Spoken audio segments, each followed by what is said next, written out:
Mesdames, Messieurs, peuple congolais, je vais ici vous parler des problèmes d'odeur nauséabonde à Brazzaville. Vous savez que Brazzaville, la ville capitale, pue gravement.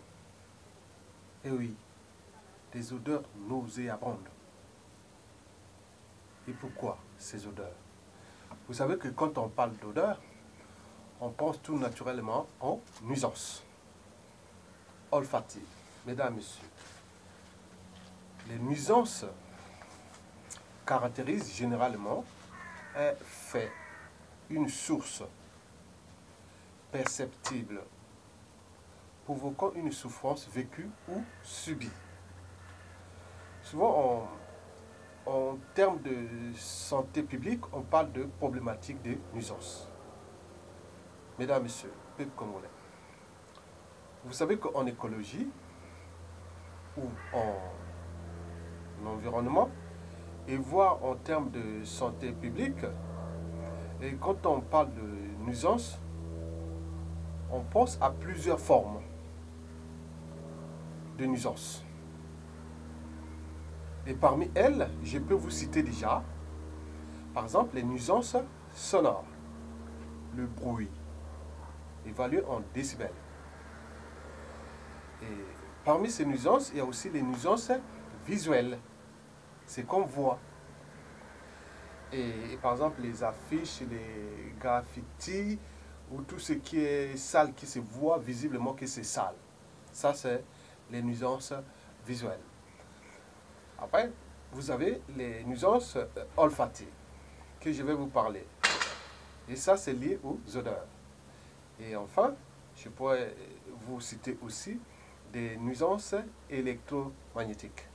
Ces nuisances liées aux ondes électromagnétiques. Par exemple, les problèmes d'émission d'antennes relais, qui sont dans beaucoup de pays réglementés.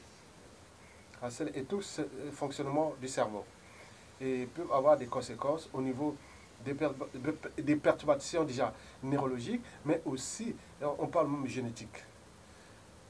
Mesdames, Messieurs, oui, le problème c'est que chez nous au Congo, il n'y a jamais de normes juridiques. On n'a jamais eu de normes juridiques. Aucun cadre réglementaire depuis l'indépendance à nos jours. Et oui, par exemple, la réglementation au terme de droit pénal est comme ça, rien du tout. On n'a jamais eu ça. Donc, il faut dire que, par exemple, en parlant par exemple des nuisances sonores, par exemple, vous voyez par exemple, depuis la nuit des temps, depuis que le colon est parti, nous a laissé d'abord les 5 quartiers, c'était 5 arrondissements, Maklikli, Bakongo, Potopoto, Ouenze et Mungali, c'était les arrondissements des quartiers indigènes, populaires. Le centre-ville vraiment structuré de Brazzaville, le plateau. Et tous les restes des quartiers indigènes. Et jusqu'à présent, ça n'a jamais changé, les nuisances sonores sont là. Vous pouvez voir, être à côté d'une école primaire, toute la journée, les enfants sont à l'école et il y a un débit de boisson à côté qui donne la musique boum, boum, boum, boum, boum. Mais comment dans ces conditions, un enfant peut réfléchir dans ces conditions? Ou même toute activité, même de réflexion ou de cognition. Au moment où à côté, ça tape boum, boum, boum, boum. Entre, parfois, selon les jours, parfois des 8h, 7h, 8h, et jusqu'à minuit, 1h, 2h. Ça, c'est toute la journée. Donc, vous voyez déjà ce milieu hostile à la tranquillité et donc à la réflexion. Mesdames, Messieurs, donc, ici, je vais vous parler, ceci dit, je vais vous parler ici des problèmes des odeurs à Brazzaville. Alors, pourquoi Brazzaville pue-t-elle si gravement? D'abord, il faut voir les sources de ces nuisances olfactives et visuelles aussi. Je dirais ici, je veux parler des nuisances qu'on appelle des nuisances olfactives. Voilà, c'est ça que je veux parler là. Je veux parler des nuisances olfactives liées aux odeurs. Oui. D'abord, il y a plusieurs sources. Hein. Moi, je vais vous citer des sources de ces nuisances olfactive à Brazzaville. Bon, la première source, c'est-à-dire, il faut dire que, bon, nous, en tant qu'êtres vivants, humains, ouais, animaux, on mange, on boit, on a besoin d'uriner, on a besoin de faire des matières fécales. C'est naturel. Donc, c'est un problème digestif. Donc, il faut manger, boire et après aller faire pipi et les urines. Deuxièmement, ceux ou celles qui vivent dans le monde libre ou dans les sociétés constituées en termes de droits, des règles, des respect des normes, des règles d'hygiène et compagnie. Qu'est-ce que vous constatez ici? Par exemple, en Occident, quand on veut faire une activité humaine, il faut nécessairement avoir des toilettes qui fonctionnent bien. C'est la règle. On ne peut pas aller faire, par exemple, au Congo, on ne peut pas comprendre que tous les endroits où il y a une activité humaine, il n'y a même pas de toilettes. C'est pas possible. C'est un besoin vital. Comment un élève peut aller toute la journée, l'école primaire, au collège et au lycée, et toute la journée à l'école, il n'y a même pas de toilettes. Il va faire caca où? Il va faire pipi où? Vous voyez déjà ça. Vous pouvez le constater dans l'ensemble du territoire national, ce problème est posé, presque à 99%. Si on est tout le Congo-Brazzaville, du nord au sud, de l'est à l'ouest, vous constaterez la même situation. Et elle n'a pas commencé avec Sassou Nguesso 2-3. Elle a commencé depuis les années 60 jusqu'à nos jours. Ce fut un effet d'entraînement, de conditionnement, ou d'abandon même, des règles, des fondamentaux, des règles d'activité humaine ou de vie, simplement, de cadre de vie. Mesdames et messieurs, vous savez qu'ici, les toilettes, c'est obligatoire. Elles doivent fonctionner. Si ça ne fonctionne pas, il faut trouver la solution. Parce que c'est un besoin. Voilà, il faut les toilettes, il faut là où il y a de l'eau. C'est les besoins vitaux. On a besoin de la priorité, c'est avoir de l'eau. Et aussi, quand vous avez l'eau, il faut avoir là où vous pouvez aller évacuer ces matières fécales et tout ces trucs-là. C'est naturel. Mais nous, on dénie ça. Vous voyez déjà. Deuxième source, il faut les constater sur le problème surtout des canalisations, des goûts, l'assainissement des villes ou des réseaux de collecte des eaux usées. Vous voyez que là, au Congo, ce problème est présent. Donc, surtout au Congo, je vous dis sincèrement, il n'y a pas que ce problème de canalisation de goût et des réseaux d'adduction d'eau usée ou de réseaux, vous voyez, de canalisation d'eau usée. Mais il faut aussi ajouter les problèmes de comportement, d'habitude. Les gens n'ont pas des réflexes d'hygiène, des règles d'hygiène. Nous sommes quand au Moyen-Âge, c'est-à-dire entre le 9e et le 14e siècle, au Moyen-Âge, en tenant compte des règles d'hygiène.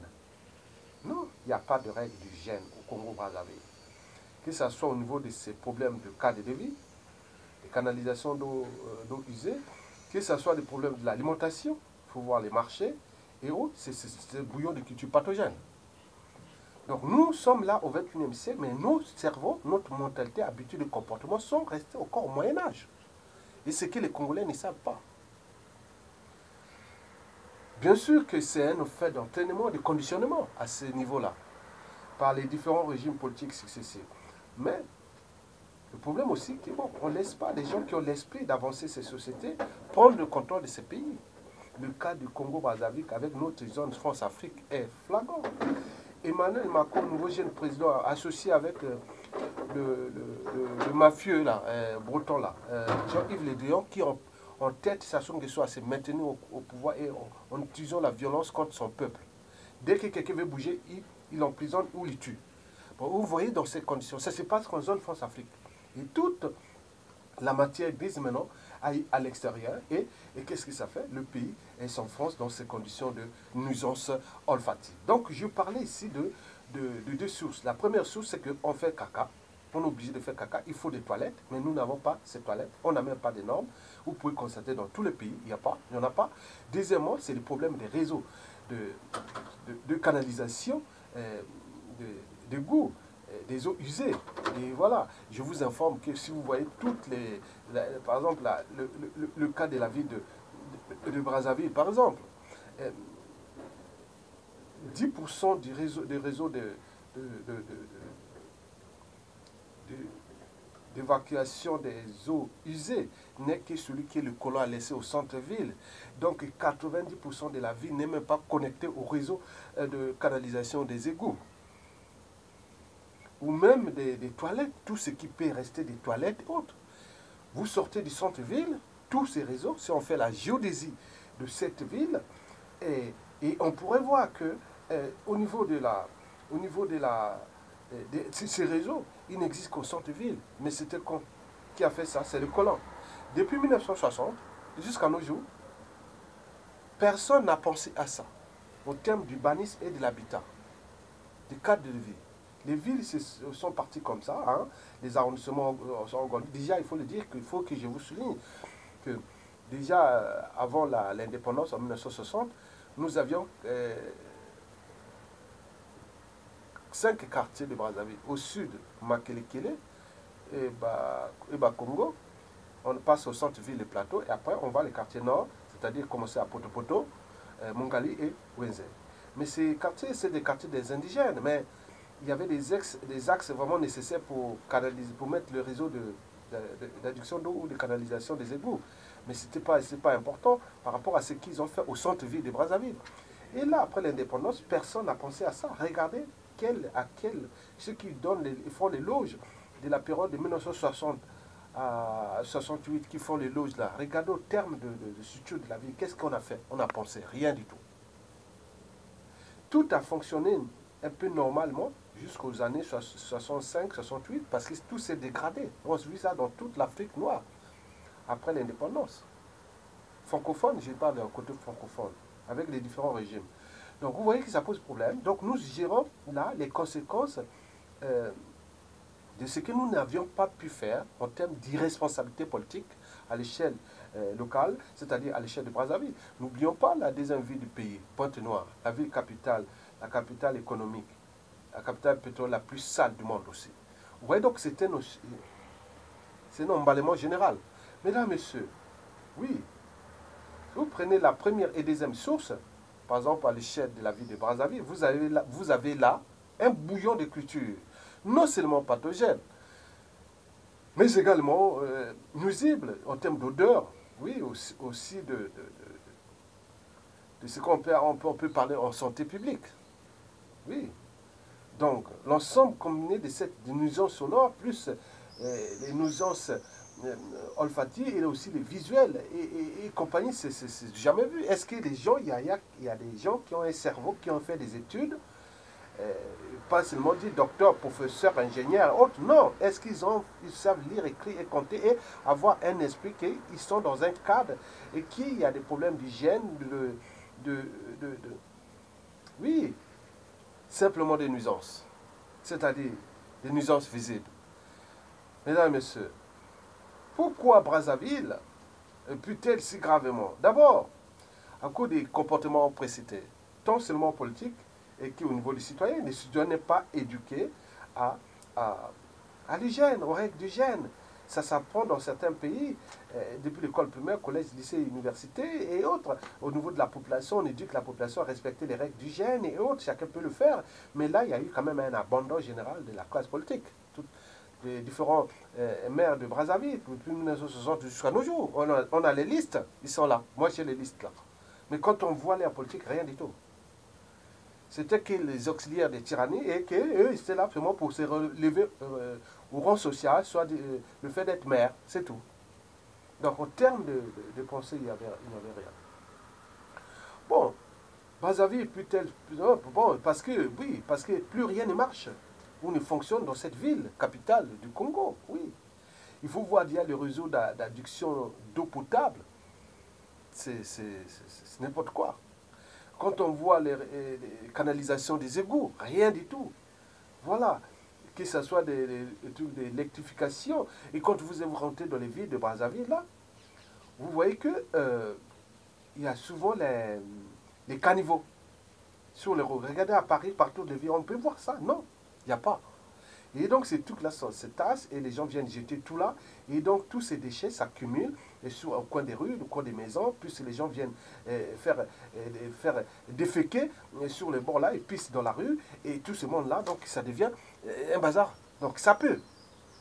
Bon, donc, d'abord le réseau d'adduction d'eau potable, ou oui, par exemple, quand on voit les immeubles de la ville, quand on voit que le réseau d'adduction d'eau ne marche plus, et le problème aussi d'énergie, donc en délestage, et donc les immeubles qui sont les villes de Brazzaville, comme la tour Monabeba, la tour que tu voyais à Brazzaville, quand même, Kinshasa, on voit là depuis, de l'autre côté du fleuve Congo, et rien ne fonctionne dans cette là, donc les ascenseurs ne marchent plus, problème d'énergie bien sûr, l'eau manque de pression pour que l'eau monte au-dessus du 30e étage là-bas, ça ne marche plus, donc les bureaux, les ministères ne viennent plus travailler là-bas parce que ça pue, et parce que les gens font comme nous en bas, et dans toutes les centres-villes de Brazzaville, les gens cherchent un endroit ou un angle mort où personne ne voit, ils vont faire caca ou pipi, parce que tout rien ne marche.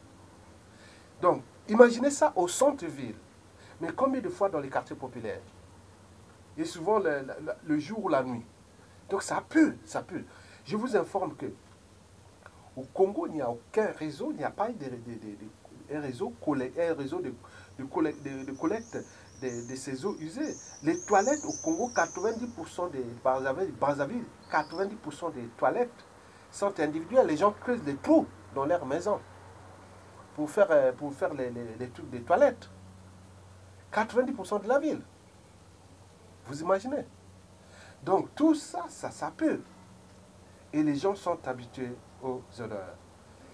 Et donc, ceci dit, vous pouvez comprendre pourquoi Brazzaville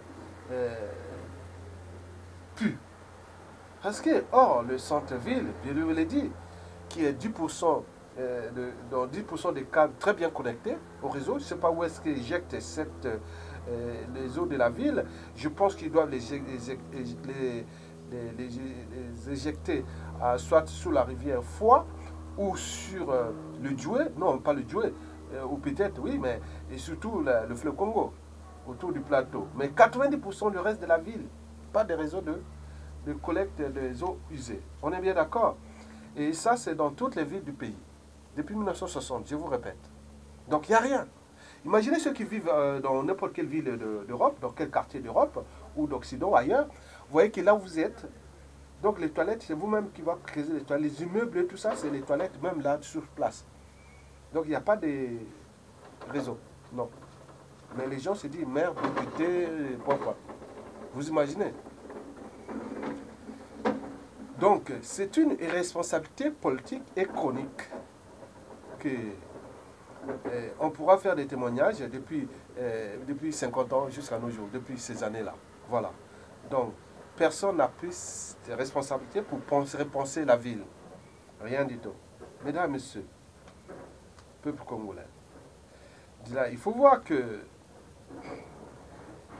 le colon nous a construit ces villes, hein, Brazzaville, Pointe-Noire, même à Makwa, au nord là-bas, il y avait des réseaux d'eau potable et autres. Donc c'est des petits centres de ville, mais je ne sais pas comment ça serait devenu. Mais le reste, c'est que bazar. Voilà, donc vous avez compris ça. Ça pue pour ces raisons-là. C'est-à-dire, comme je vous ai dit que, bon, imaginez que vous laissez tous les déchets. Non, je ne vous ai pas parlé des problèmes des déchets ménagers et assimilés. Et qu'on ne peut pas collecter, comment on va les collecter, dans quel quartier? Il y a bazar, structure, les boulements, les endroits, les caniveaux, on ne peut même pas passer, vous allez faire collecter ça comment? Donc tout est à reconstruire dans cette ville capitale du Congo. Et donc je ne veux pas parler de ces problèmes des déchets ménagers assimilés. N'oublions pas aussi les déchets industriels spéciaux, les 10 ou les DMS, c'est-à-dire les déchets ménagers banals ou les 10, tout ça des formes de déchets, que ce soit radioactif pour les trucs des traitements des sons de radiographie et autres. Donc, tout est là, donc c'est terrible. Donc, nous avions des gens, vraiment, c'est la santé publique, ce qui fait que nous avions une augmentation du nombre de cancers au Congo. On est bien d'accord? Bon, donc, les cancers augmentent à cause de ça, parce que le corps, on ne négocie pas avec des impacts c'est-à-dire ce que nous appelons en environnement les facteurs épigénétiques qui sont liés à notre environnement. L'environnement influe sur l'expression de nos gènes et qui crée des maladies génétiques. Et les autres, ils préfèrent parler de sorcellerie, de quoi, tout c'est bien, puisque vous êtes encore au Moyen-Âge. Mesdames, je ne veux pas aller en détail là. Je dis les solutions existent. Les solutions, c'est que la France et la France-Afrique nous laissent en paix. Qu'ils n'ont peut-être pas un monsieur qui ont de tout détruit, parce que la matière grise est là, est là. On pourrait repenser nos villes là depuis. Mais avec tous ces ressources qu'on a eues, mais les ressources financières et compagnie. Mais là, on a construit des infrastructures empoisonnées. Et en plus de ça, empoisonnées parce qu'ils ne voient pas la ville en termes de structure. La ville va du sous-sol au sol et autres. Donc, l'idéal serait d'enfouisser tous les réseaux de canalisation des égouts, d'eau potable, d'énergie et même des télécommunications. Et en surface, les endroits où c'est nécessaire de bétonner, on fait du bétonnage. Où ce n'est pas nécessaire, on fait de la végétalisation. En réalité, la ville de Brazzaville, si on pouvait la repenser, hormis le centre-ville, tout le reste de la ville de Brazzaville, c'est-à-dire à partir des quartiers de Talangaï et au-delà, c'est-à-dire au-delà, c'est-à-dire à partir des arrondissements où 8, 6, 7, 8, 9, tout qu'il faudra tout repenser. C'est-à-dire il faudra... Oui, les cas de Filou, c'est un problème. Le cas de Ngamasonkou, des quartiers nord de Brazzaville, c'est un problème. Soit déplacer, construire des villes nouvelles vers l'ouest de Brazzaville, au nord ou à l'ouest de Brazzaville, et libérer ces espaces qui doivent être végétalisés et autres. Les centres-villes, la Brazzaville restera autour du premier au 6e arrondissement. Et là, nous pourrions mettre des solutions pour remodeler tous les Bakongo, Makelekele, Putuputu, et Wenze et Talangaï, les raccorder au réseau du centre-ville. Et ces eaux pourront être conduites directement comment on appelle, ils pourront être reconduits directement dans les zones de traitement des eaux usées, qui sera un bassin de rétention, qui sera avec un lac et autres, au sud de Brazzaville, peut-être à 30 km de là-bas. Et en même temps, du côté de ces eaux usées, une fois utilisées, ils vont être éjectés dans le fleuve Congo, autour de Mbazandonga. Donc, il faudra un plan directeur de 30 ans, et qu'il faudra tout repenser ensemble. Pour ce plan directeur, d'abord des raccordements de l'ensemble du réseau en ce qui concerne les réseaux d'éducation d'eau potable, d'eau usée et d'électrification et tout l'ensemble. C'est un projet, donc il est là. Donc il faut que nous mettions ensemble ces solutions. Et dans l'immédiat, si ça sous-tombe, ce sera d'abord de mettre en norme des problèmes de nuisances sonores, visuelles, olfatiques, c'est-à-dire le principe de pollueur-payeur. Ça veut dire que tout Congolais qui va être pris au piège par la police ou par donc il risque une prison ou payer des amendes, des impôts ou directement conduit aux travaux d'intérêt général. Je vous remercie et à bientôt et bon vent au peuple congolais.